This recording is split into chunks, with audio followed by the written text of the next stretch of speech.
Jóvenes estudiantes de la institución educativa San Martín de Porras del tercer grado de secundaria, tengan todos y cada uno de ustedes buen día. Pues en esta oportunidad, eh, quien les habla en coordinación con la dirección, vamos a comenzar un ciclo de clases virtuales a través de vídeos publicados en YouTube, con la finalidad pues de que la formación en estas épocas difíciles no paren, sino sea todo lo contrario, que la educación no debe de parar.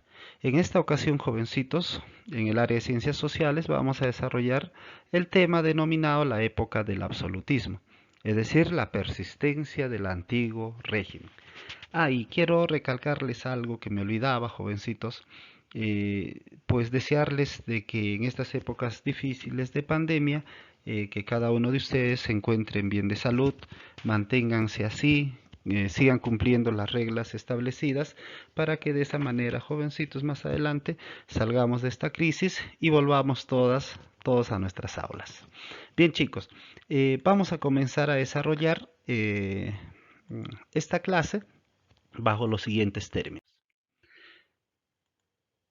Seguramente ustedes se preguntarán cómo era la época del absolutismo. Esta palabrita absolutismo ha sido bastante trillado por los historiadores, y no solamente por los historiadores, sino también por los estudiantes, porque esta etapa del absolutismo pues es parte del desarrollo histórico no solamente de los peruanos, sino también de la humanidad.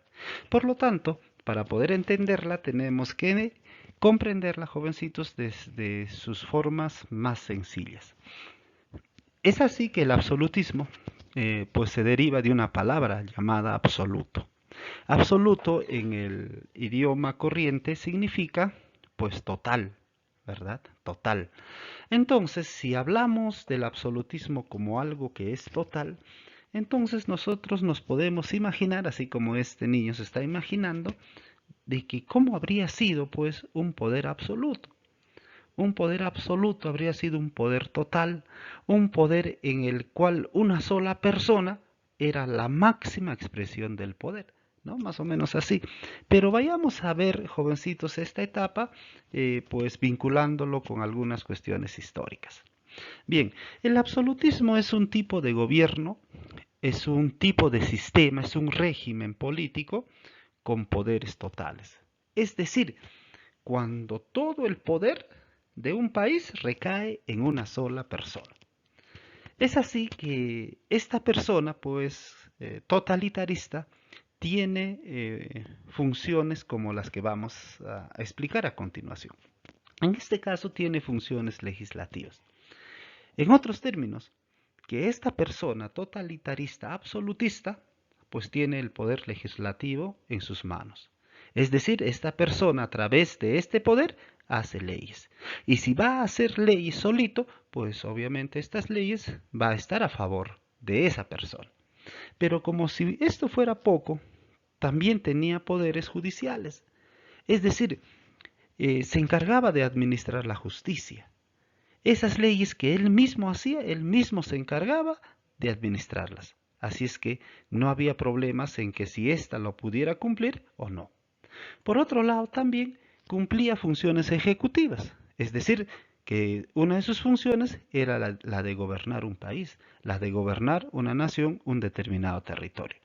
Es así que en una sola persona estaban concentrados el poder legislativo, de lo que ahora, por ejemplo, entendemos como el Congreso, el poder judicial, como lo que ahora entendemos de la función que cumplen los jueces y fiscales, ¿no? En las cortes, y las funciones que ejecuta el día de hoy, por ejemplo, el presidente de la República y sus ministros. Entonces, jóvenes, en esa época del antiguo régimen, esa persona que gobernaba tenía todos estos poderes. Pero ¿quién era esa persona que gobernaba?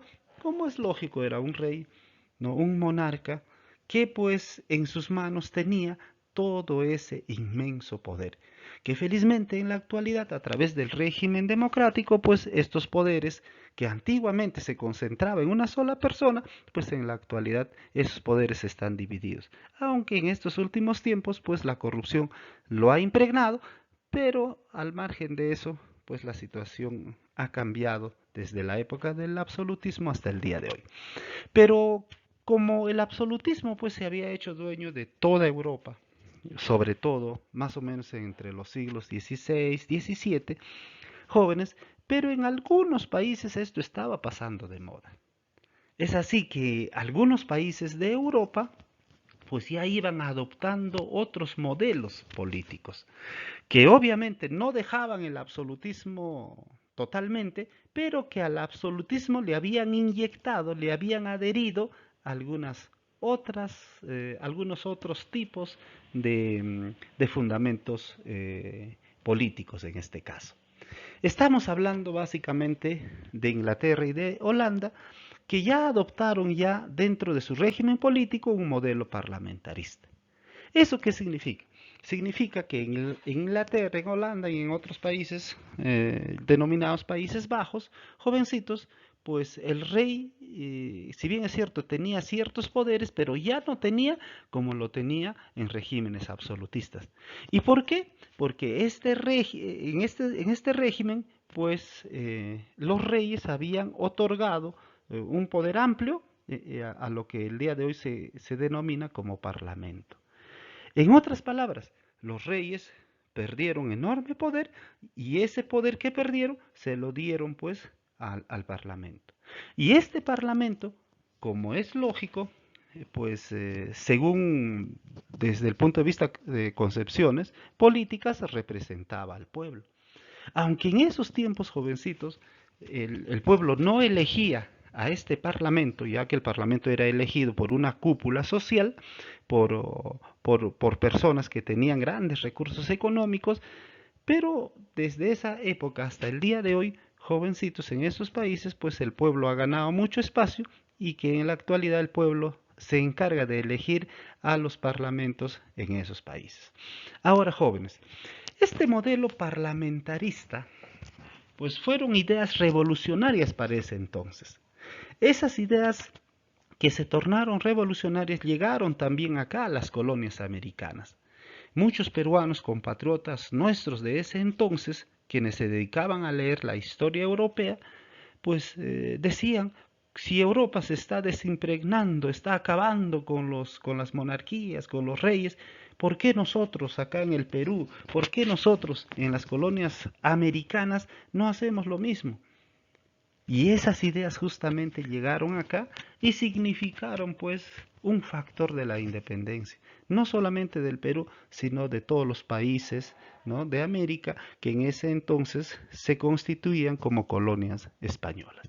Entonces, jovencitos, si es que ustedes analizan, en la época del antiguo régimen, el absolutismo iba perdiendo poder poco a poco. ¿Y quiénes hicieron eso? Los países básicos fueron Inglaterra y Holanda. Ahora veamos, jovencitos, cómo el antiguo régimen pues ejerció una resistencia en un país, o perdón, en el mundo, en un continente que iba cambiando poco a poco como era el continente europeo. Vamos a hablar de ciertas características del antiguo régimen. En este caso, el antiguo régimen se caracterizó o tuvo ciertas características en aspectos fundamentales de todo tipo de organización social. Por ejemplo, en lo económico, en lo político y en lo social. Hablemos de sus características en lo económico. En lo económico, jovencitos, en el antiguo régimen primaba una economía primaria. ¿Qué significa una economía primaria? Es decir, una economía que solamente se encargaba a la producción agrícola. Es decir, las economías primarias se caracterizan por ser economías extractivas. En otras palabras, que solamente ese país se dedica a explotar sus materias primas. Y con cierto incremento del comercio. Entonces, jóvenes, económicamente, los países del absolutismo, del antiguo régimen, eran países económicamente atrasados. Porque mientras ellos seguían dedicándose a la agricultura, a un poquito de comercio, otros países como Inglaterra, Holanda, ya se dedicaban a la industria. Es decir, la economía de esos países era superior a la economía de algunos países que querían seguir manteniendo el antiguo régimen, es decir, el absolutismo. Ahora analicemos en el plano político, jóvenes. En el plano político primó el régimen absolutista. Luego, este absolutismo fue influido por ideas liberales, dando origen al absolutismo ilustrado. Si bien es cierto, jovencitos, muchos reyes quienes eran absolutistas eran los mandamases en sus países para no perder todo el poder que tenían, porque las ideas liberales iban avanzando en Europa, dijeron, si para no perder todo, preferible que nuestro régimen absolutista pues se impregne o se combine con ideas liberales. Pero involucrarse con ideas liberales, ¿qué significaba? Significaba de que el rey de alguna manera debería perder ciertos poderes con la finalidad de otorgárselo, como en el caso de Inglaterra, a un determinado parlamento. Y que ese parlamento, bien o mal, tenía que ser elegida por otras personas. Primero por las personas que tenían grandes poderes económicos y después por el pueblo. Entonces, jovencitos, en lo político el antiguo régimen pues iba en picada, es decir, iba perdiendo poder. Sus absolutismos completos, totalitarios, se convertían en absolutismos ilustrados, es decir, en países que eran gobernados por reyes, pero con ideas de libertad, de justicia, de fraternidad, de igualdad de derechos y de todos esos principios no liberales que se iba ya gestando, que se iban ya diseminando por toda Europa. Ahora analicemos en lo social. En lo social, jovencitos, el antiguo régimen pues estuvo organizado eh, en forma de estamentos. En otras palabras, que la sociedad en el antiguo régimen pues estaba clasificada en estamentos o en clases sociales bien definidos. Eso significa que fue una sociedad totalmente clasista. ¿Por qué? Porque habían dos clases polarizadas, dos clases antagónicas, dos clases que no se querían ver ni en pintura. Por una parte, la clase privilegiada encabezada por el rey y por otro lado, el pueblo llano encabezado por la burguesía y que en cuya base se encontraban los más pobres, aquellos quienes eran campesinos, aquellos que se dedicaban a la servidumbre, en otras palabras, a los pobres. Jovencitos, esa fue la característica o las características básicas, ¿no?, del antiguo régimen. A continuación vayamos a ver o vayamos a analizar cómo se organizó la sociedad del antiguo régimen. Este análisis, chicos, nos va a ayudar a comprender cómo vivió, pues, o cómo vivieron esa gente en esas épocas. La sociedad del antiguo régimen, tal como ya lo habíamos dicho en la diapositiva anterior, pues fue una sociedad estamental. Una sociedad estamental es una sociedad de clases, hemos dicho, una sociedad de clases sociales. En esta parte vamos a analizar, jovencitos, a la clase privilegiada. La clase privilegiada estaba constituida por la nobleza y por el clero. Ojo, que la nobleza, si hablamos en cantidad de población, solamente la nobleza estaba, pues, poblacionalmente hablando, constituido por el 1% de la población total. ¿Eso qué significa? Que más del 90-85% de la población en el antiguo régimen pues trabajaba para servir a la nobleza. Y más abajo de la nobleza se encontraba el clero. Como ustedes entenderán, el clero pues era el poder religioso. Si ustedes analizan en cualquier etapa de la historia, no solamente del Perú, sino de la historia mundial, jovencitos, la nobleza, la casta que gobernaba, siempre ha tenido como aliada, como amiga inseparable, ¿no?, al clero, al poder religioso. Incluso hasta el día de hoy, chicos. El día de hoy, jovencitos, por ejemplo, el gobierno actual tiene a su aliado, que viene a ser el poder religioso. Cuando el pueblo, por ejemplo, comienza a reclamar sus derechos a la clase gobernante del Perú, quien en primer lugar sale a defender a la clase gobernante viene a ser el poder religioso. ¿no? Bajo ciertos principios de la ética de la cristiandad y todas esas cuestiones.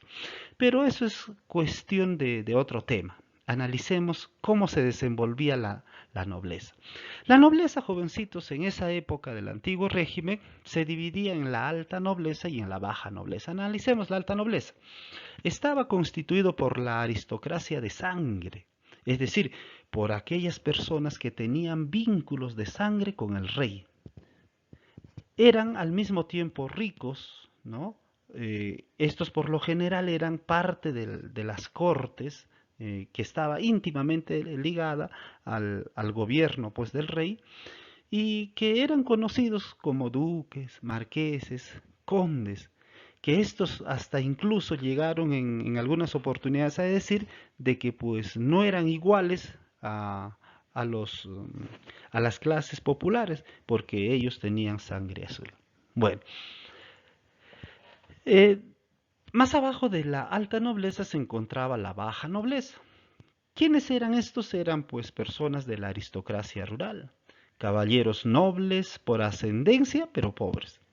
¿Y por qué eran pobres? Porque ellos, si bien es cierto, tuvieron una época de apogeo dentro de la sociedad feudal, pero ya cuando se llega a la parte final del mundo medieval, las personas que vivían en las zonas rurales van perdiendo poder debido a que la alta nobleza se venía aliando con los burgueses de ese entonces, y los burgueses, como vivían de las industrias, se fueron a vivir a las ciudades, llevándose el poder económico a esos lugares y dejando en el campo pues pobreza, dejando en el campo cierto ambiente de desolación. Así se organizó la nobleza, jóvenes. Ahora analicemos al clero. El clero estaba constituido por el alto clero.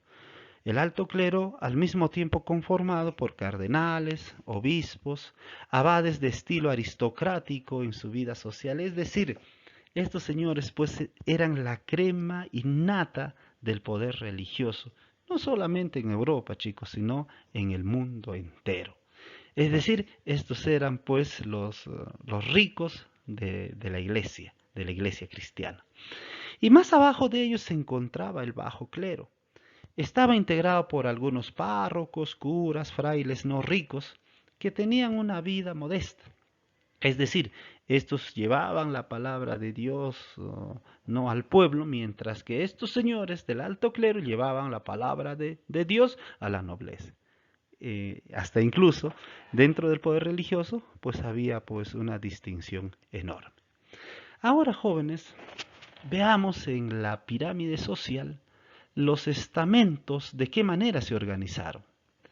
Incluso acá le he puesto el título de que estos estamentos cumplían sus funciones que garantizaban el orden social.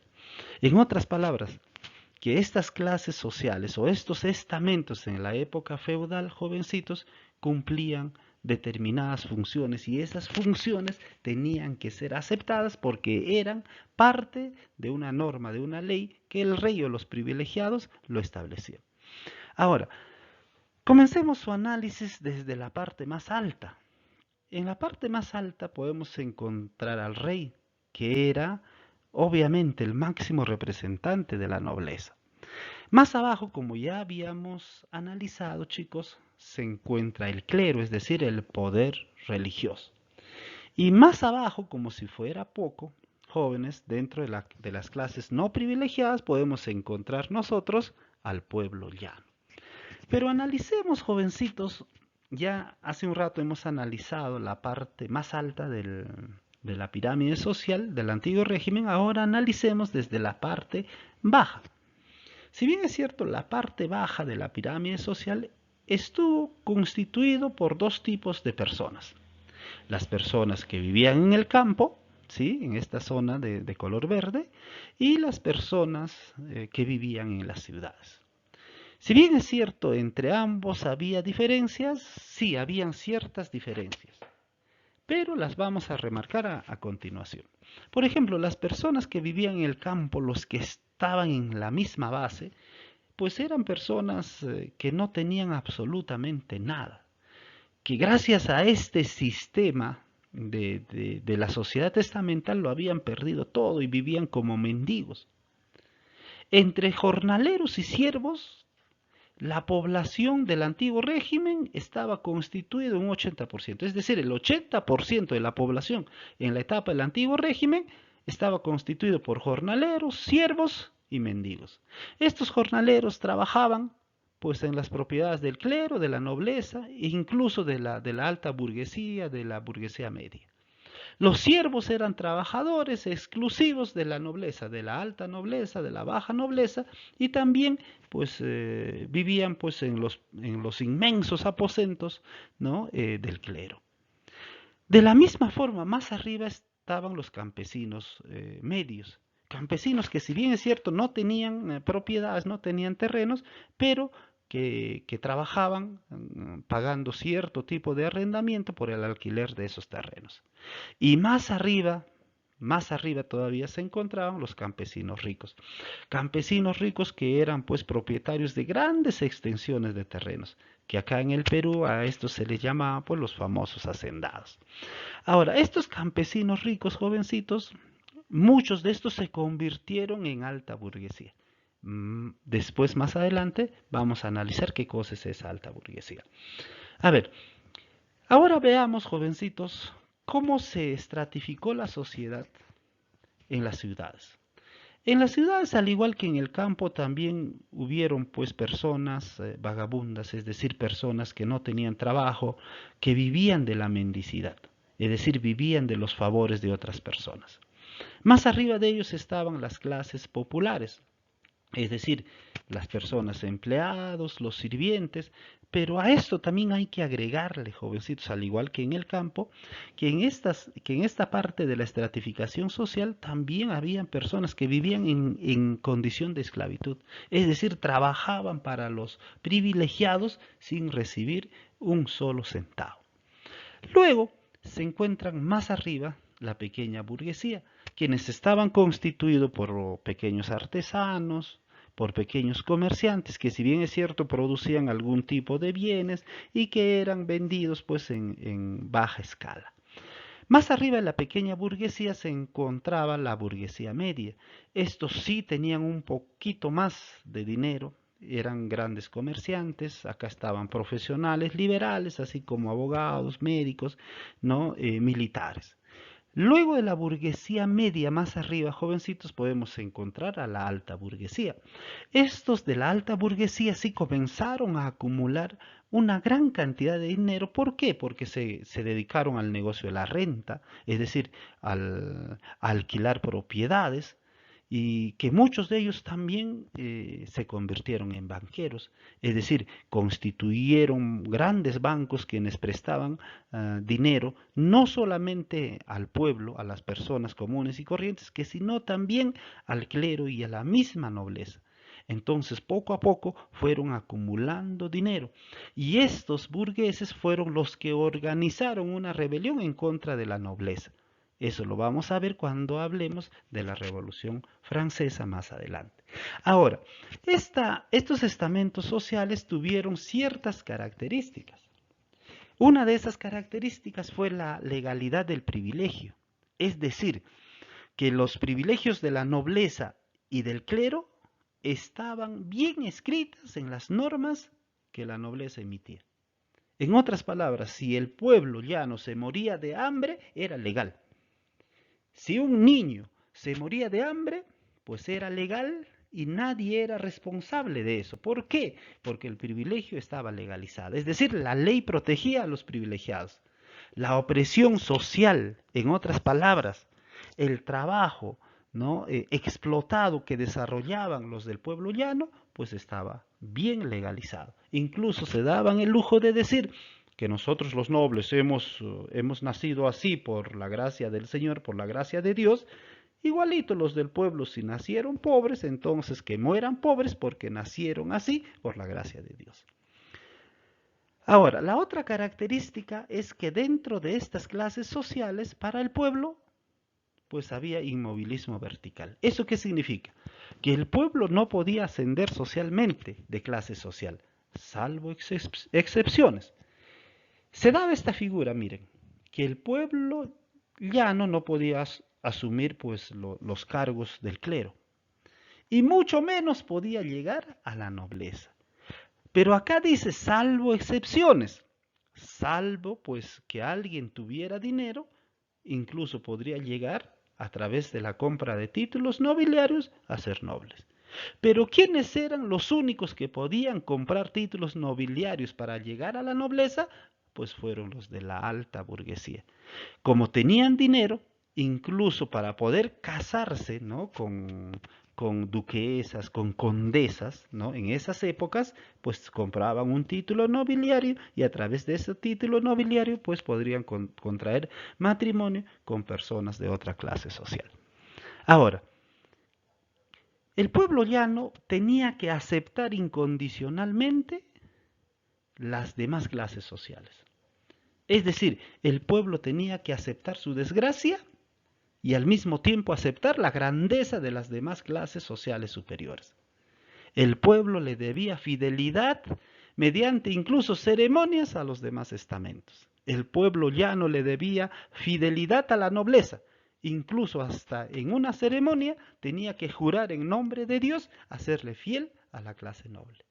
Pero no solamente a la clase noble, sino también al mismísimo clero. En otras palabras, jovencitos, los del pueblo llano, es decir, las clases populares, las clases trabajadoras, pues vivieron a merced de su trabajo y incluso entregándoles parte de su productividad, ¿no? A las demás clases superiores. Fue una sociedad injusta, fue una sociedad totalmente clasista, la sociedad del antiguo régimen. Pero más adelante, jovencitos, vamos a ver que el pueblo llano ya no aguanta más y se rebela contra esos poderes de la nobleza y del clero. Bien, luego de haber analizado la cuestión social del antiguo régimen, ahora vamos a ver cuál era el rol de la mujer en el antiguo régimen. Imagínense ustedes, si un varón que pertenecía a la clase trabajadora, en este caso, pertenecía a la clase de la servidumbre, ¿no? Del pueblo, no podía llegar a un ascenso social. Imagínense cómo habría sido tratado una mujer en ese entonces. Todas las mujeres en ese entonces, con excepción obviamente de algunas personas de la nobleza, pues casi todas vivían así. ¿Cuál era la función? A ver, perdón, ¿cuáles fueron las características de las mujeres en ese entonces? Las mujeres fueron exceptuadas de toda actividad económica. Es decir, estas mujeres no podían dedicarse ni al comercio ni a ninguna otra actividad económica. Y mucho menos podían dedicarse a la actividad política. Es decir, estas mujeres no podían ser autoridades. Estas mujeres no podían vender ni comprar, no podían hacer ninguna actividad comercial porque estaba prohibido. Porque eso era actividad solamente de los varones. El machismo, pues, era totalmente salvaje. Por lo tanto, las mujeres, si no podían dedicarse al comercio o actividades políticas, entonces sus labores eran estrictamente domésticas. Es decir, tenían que lavar, planchar, criar a los hijos y sobre todo cumplían funciones reproductivas, es decir, deberían de traer hijos a este mundo. Se convertían en una máquina de hacer hijos. Y como no era de esperar, pues se convertían en personas de obediencia. De obediencia no solamente a sus maridos, sino también a ese sistema de injusticia, sino también a ese sistema de clases sociales. Así fue el rol de la mujer en ese entonces, jóvenes. En las clases privilegiadas los varones heredaban. Imagínense, ni en las clases privilegiadas una mujer podía tener iguales derechos que un varón. En las clases privilegiadas los únicos que heredaban la riqueza de los padres eran los varones, mientras que las mujeres apenas recibían algún tipo de riqueza para casarse seguramente con algún noble.